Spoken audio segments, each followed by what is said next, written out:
Welcome to the presentation. Today we are going to know about the structure of agents and types of agents. What is an agent? An agent can be anything that perceives its environment through sensors and act upon that environment through actuators.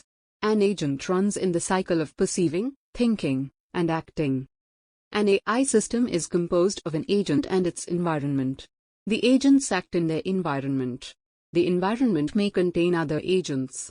An agent is anything that can be viewed as perceiving its environment through sensors and acting upon that environment through actuators. The task of AI is to design an agent program that implements the agent function.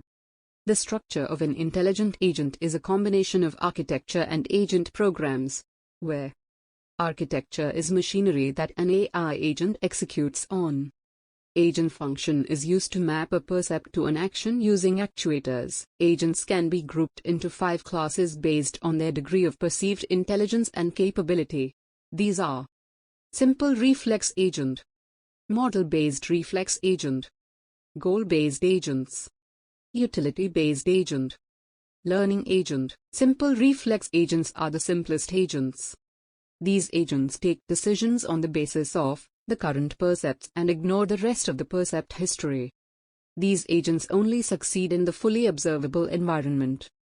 This type of agent is based upon the condition-action rule, which means it maps the current state to action. Such as a room cleaner agent, it works only if there is dirt in the room. Here the block diagram of the simple reflex agent. Consider, for example, imagine you are driving a car. Not as an expert now, but like me. At the beginning when we drive we only look at the front vehicle. And if the vehicle in front brakes and its brake lights come on, then the car driver should notice this and initiate braking. In other words, some processing is done on the visual input to establish the condition we call the car in front is braking. Then this triggers some established connections in the agent program to the action initiate braking. We call such a connection a condition-action rule written as if car in front is braking then initiate braking. Problems with simple reflex agents are very limited intelligence, no knowledge of non-perceptual parts of the state, usually too big to generate and store. If there occurs any change in the environment, then the collection of rules need to be updated. The model-based agent can work in a partially observable environment and track the situation. A model-based agent has 2 important factors. Model, it is knowledge about how things happen in the world, so it is called a model-based agent. Internal state, it is a representation of the current state based on percept history.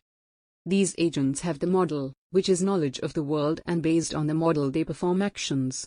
Updating the agent state requires information about how the world evolves, how the agent's action affects the world. Consider the previous example. Unfortunately, the front vehicle has different configurations of tail lights, brake lights, and turn signal lights. And it is not always possible to tell if the car is braking. It may take the left turn or right turn. Thus, even for the simple braking rule, our driver will have to maintain some sort of internal state in order to choose an action.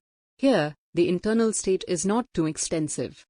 It just needs the previous frame from the camera to detect when 2 read lights at the edge of the vehicle go on or off simultaneously. As we all know, we can't drive a car looking only at the front vehicle.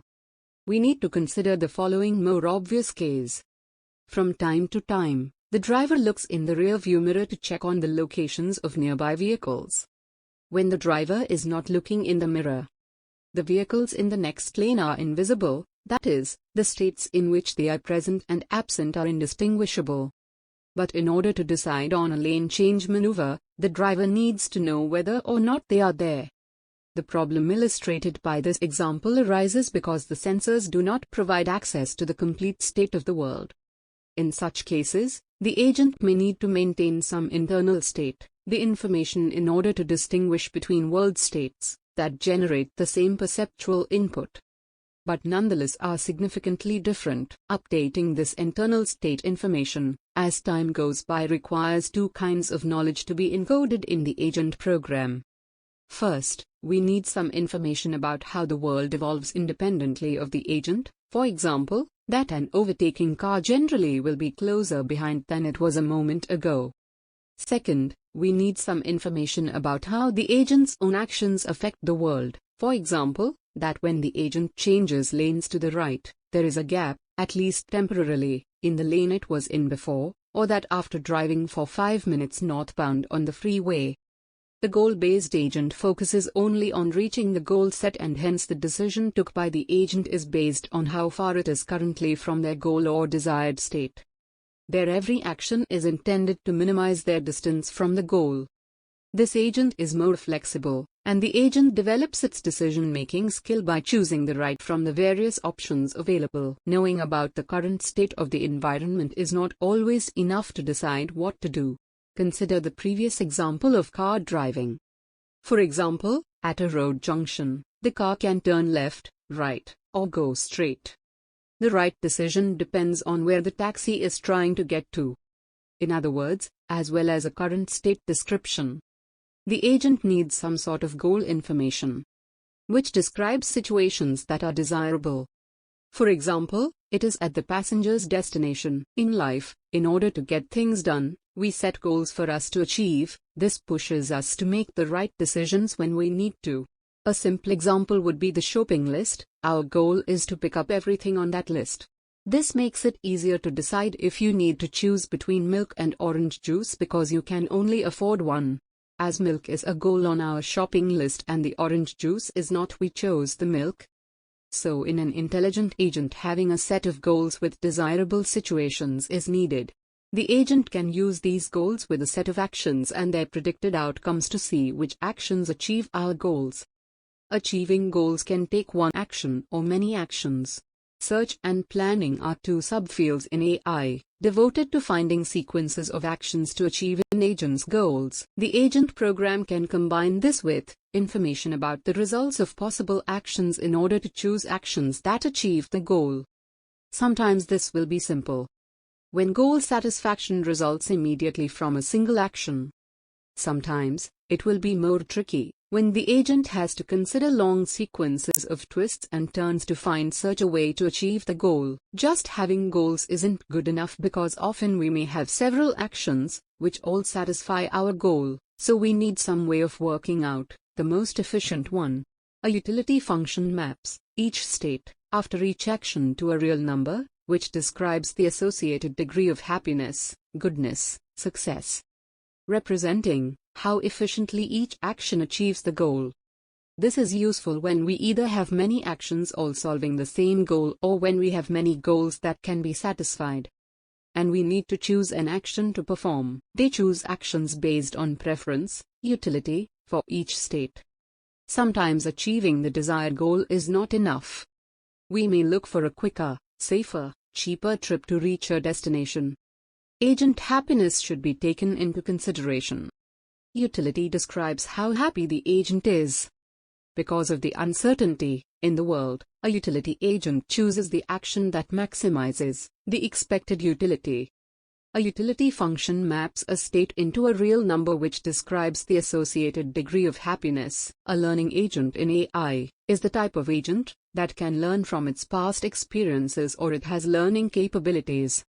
It starts to act with basic knowledge and then able to act and adapt automatically through learning.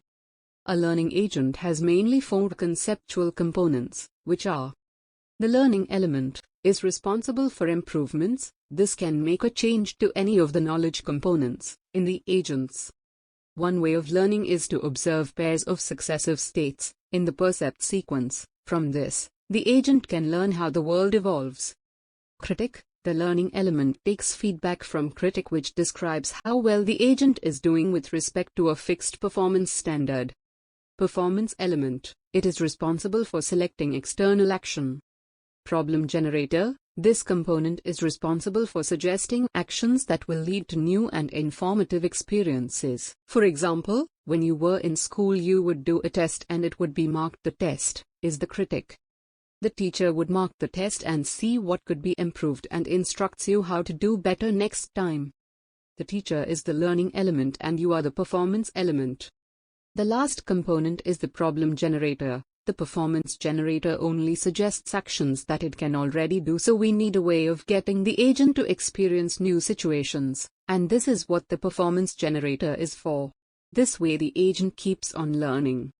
Suppose in science, with your current knowledge at that time, you would not have thought of placing a mass on a spring, but the teacher suggested an experiment and you did it, and this taught you more and added to the knowledge base. Consider the example of a taxi driver as learning agents.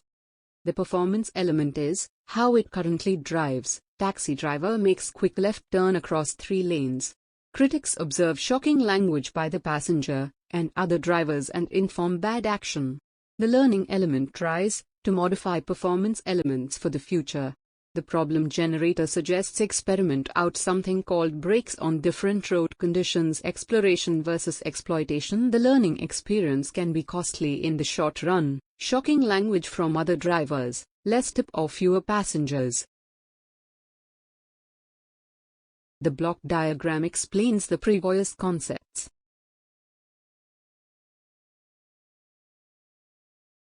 Thank you, and have a nice day.